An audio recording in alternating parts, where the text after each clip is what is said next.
this first question is called, how can I lead a team as an introvert? All the managers around me have all been outspoken, extroverted, talkative, etc. I rarely meet a leader or manager that's an introvert that I can actually take examples from. How do you actually manage and lead as an introvert? I would love to know tactically how I can do this in my job. This is from Foxable7670. I love this question because, I mean, as you can imagine, I'm a writer, so I'm actually an introvert as well. And sometimes I found that managing people was just exhausting. Actually, I think extroverts find it exhausting too. It takes a lot of energy to manage people. So a few thoughts that I have on this. The first is, and in fact, shortly after the book came out, Susan Cain, who wrote Quiet, and I had a conversation about this, because I think that the first thing to realize is that caring about other people is not a function of introversion or extroversion. Introverts care just as much as extroverts do. And so part of what you need to do is start in Radical Candor. I talk about sort of there's this framework, and at the center of the framework of being a good boss is you yourself. And so getting yourself centered and figuring out what are the things that you have to do so that when you show up for other people, you're showing up with your best self. So, for example, my personal recipe, but mine is not yours because we all need different things. But I need to get enough sleep. I need an hour of exercise alone, or maybe walking with my husband, but like basically time, exercise is alone time. Like going to a class or something does not do it for me. And I also need to have a meal with someone who I genuinely love, and I need to read a book once a week. So, and for me, reading in a book, by a book I mean a novel. For me, reading novels is a big part of what I need to do to sort of refill my tank. And if I can do those things, then the job is much easier. If I don't do those things, even if things are pretty easy in my life, it becomes much harder for me to be a good boss. So I think first and foremost is you need to figure out what you need to do to nourish yourself, to recreate yourself, and make time to do those things. Like I think very often, at least for me early in my career, I felt like I was not being fair to my team if I wasn't up too late, doing all the things I needed to be doing. And I realized at a certain point that actually it was selfish of me not to get enough sleep because I just I couldn't bring my best self to work if I was overtired.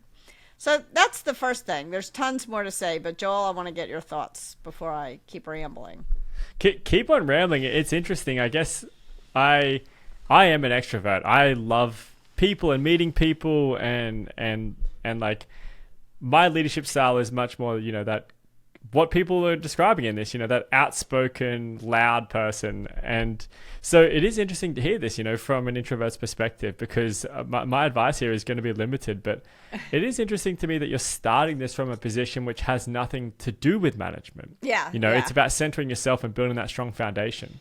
Yeah, I had a great mentor who at one point said, when you're leading a team, you're like a wheel. And if you think about what happens to a wheel when the center is out of alignment, it cannot go very fast. And so you really need to give yourself the things that keep you aligned, keep you centered. I think another thing to think about is listening is a very important part of leadership. And knowing whether or not you're a quiet listener or a loud listener is really important. So, for example, I spent a bunch of time working at Apple, and I would say that Steve Jobs was sort of a loud listener, but Tim Cook is a quiet listener. And both work. They're both very effective CEOs. But you've got to understand what the benefits are of being a loud listener and what the costs are of being a loud listener, and adjust. Or if you're a quiet listener, what are the benefits and costs of being a quiet listener? And so I think that's also important to think about. Like, if you're a quiet listener, if you're an introvert, you need to realize that sometimes when you don't say what you really think right off the bat, when you hang back, people start to assert, well, Kim said, and I said no such thing. and so you need to make sure that people understand that they can't sort of make stuff up. They can't use your name in vain. They can't say, oh, Kim said this, or Kim wants this. You need to make sure that you'll tell people when you want something, and it'll be very clear to them what you want. So I think that's and if you're a loud listener, you need to make sure that you're creating an opportunity for the people around you who aren't as loud to speak up. You need to give the quiet ones a voice. Johnny Ive, who was the chief design officer at Apple, said that a really important thing that leaders do is they give the quiet ones a voice. And that sometimes means shutting down the loud ones, so that others have an opportunity to speak up. At Google, there was this Project Aristotle, and they sort of looked at all the factors that go into the most high-performing teams. And they found that one of the most important factors was that everyone on the team speaks up roughly the same amount of time. And so one of the things that I have found helpful is to pay attention to how much time I'm speaking in a meeting, and to make sure that I'm not taking up too much or too little of the airtime. I think as an introvert, it's tempting to feel like, I'm doing everybody a favor to remain quiet because these people who are babbling are wasting everyone's time. And one of the things that I've tried to tell myself, and also the people who I've worked with who are also introverts, is that you're actually withholding your thoughts from your team is not an act of kindness. It's withholding. And so you want to make sure that you don't want to waste time. You don't want to speak up unnecessarily, but that when you have a thought, that you're willing to share it. There's one of the things that I've told people who I've worked with who are introverts. Sometimes part of the problem is that people don't want to speak up until they're certain. And so letting people know that sharing a hypothesis is just as useful as sharing an observation, is just as useful as sharing a conclusion. Just be clear what you're sharing. Here's what I think is the case. Here's some observations that I've made, and I don't know what to conclude yet. Like, that's okay. Do you feel like, in your experience, speaking to thousands and thousands of people, or tens of thousands, I have no idea, about their management approach and their approach to challenging directly, have you found there to be any correlation between extroverts being more comfortable with the, techniques in radical candor? Not really. You would think there might be, but sometimes people who are extremely extroverted can be very empathetic with others. They understand how others are feeling, and sometimes that can paralyze them. That can cause them to be more ruinously empathetic. Yeah. And sometimes people who are extremely introverted they don't speak up as much. So both introversion and extroversion, for different reasons, sort of push us towards ruinous empathy rather than radical candor. Yeah, that's really interesting. I guess, reflecting on my own experience is that I struggle with ruinous empathy a lot at the beginning, even though I love, being loud, is because I love being liked. So, challenging directly countered that personality Yeah. issues. I wanted to be liked, and if I told them, I guess if we By the way, I mean, I think introverts want to be liked just as much as extroverts do. True. And I think that I have found anyway in myself that when I'm really worried about someone else's feelings, that's what ruinous empathy is. But when I'm worried about being liked, that's when the more insidious manipulative insincerity creeps in. Interesting. So like I often tell a story about not this guy who worked for me, Bob, and I didn't tell him he was. And part of the reason I didn't tell him was really ruinous empathy because I didn't want to hurt his feelings. But the other part of the reason I didn't tell him was that Bob was popular and sensitive. And I was afraid that if I told him in no uncertain terms that his work wasn't nearly good enough, he would get upset. Maybe he would even start to cry. And then everyone would think I was a big you-know-what. So the part of me that was worried about my reputation as a leader, that was the manipulative insincerity part. The part of me that was worried about Bob and his feelings, that was the ruinous empathy part. That's interesting. Yeah. Yeah. I like that differentiation with that example. Yeah. I mean, it's harder to admit, oh yeah, I was manipulatively insincere than it is to admit, yeah, I was ruinously empathetic, because empathy is such a good thing. But I think if we're honest, at least I have found in my experience, when I'm honest with myself, the two, there's usually, a little bit of both going on. Yeah.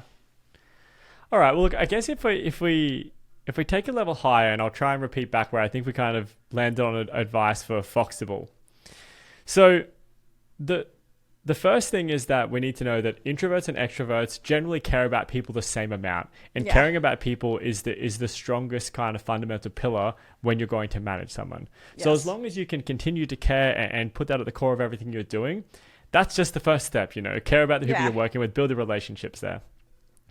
Then the second thing is work on yourself outside of work. So center yourself, create the right foundation so you can go into work and be the best possible version of you. So if you are an introvert and you need more alone time, build your habits and your routine around that. Get the right sleep or the right exercise or the right meditation or the right food. Do all of the things before work so you go into work in the right place. I would say that's even good for extroverts too. Yes, it's important for everyone. I ask people all the time, I'm going to ask you, Kim, if you had a meeting at 8 a.m., how early would you wake up in the day to start that, to get ready? I wouldn't wake up before 7, because if I wake up before 7, then I am no good. So I would wake up at 7, I'd have my coffee, have my oatmeal, sort of get my head in the game, and then jump on the call. Yeah. What about you? I would be hours. I take a long time to, if I just wake up and go straight into a meeting, it's just a waste of time for everyone. I just can't function well. So I like to get up. I like to do what you do. I actually like to go and, do exercise alone for an hour. I like to do all the morning routines and the meditation and the journaling and all that kind of stuff. Yeah. So yeah, I guess it's build that strong foundation. It's kind of like the key step to make sure you're going into those meetings. And then lastly is to just be aware of your approach to management. So if you are, introverted or you're quiet in meetings, understand that and be conscious. If you need to speak up more, push yourself to actually do that properly. And if you're loud, like an extrovert, pull yourself back a little bit and make sure everyone is empowered to speak properly. Yeah, absolutely. I have one other suggestion, which is there's a great book. I think very often extroversion is rewarded in companies, probably more than it ought to be. And if you feel like that is happening to you at your company, read this book, Think Faster, Talk Smarter. And that will help you sort of survive in a world that over rewards extroversion. And I want to say a couple of things. The title of that book I don't love, because I think sometimes it's a great idea to think slower, to slow down and think more deeply. And I think the way that we talk about smart is sort of stupid. Not to put too fine. However, I get what the author is trying to do, which is make sure that you're getting rewarded for your thoughts. And so I love the book. That's great. All right. That is a great actionable piece of advice. Well, we'll close that one out. Foxable, you have been advised. You can take that to the bank. And tell me why I'm wrong too. So you can send a note to radicalcandor@radicalcandor.com. All right. I love that. We can call Kim out if you disagree. Yeah.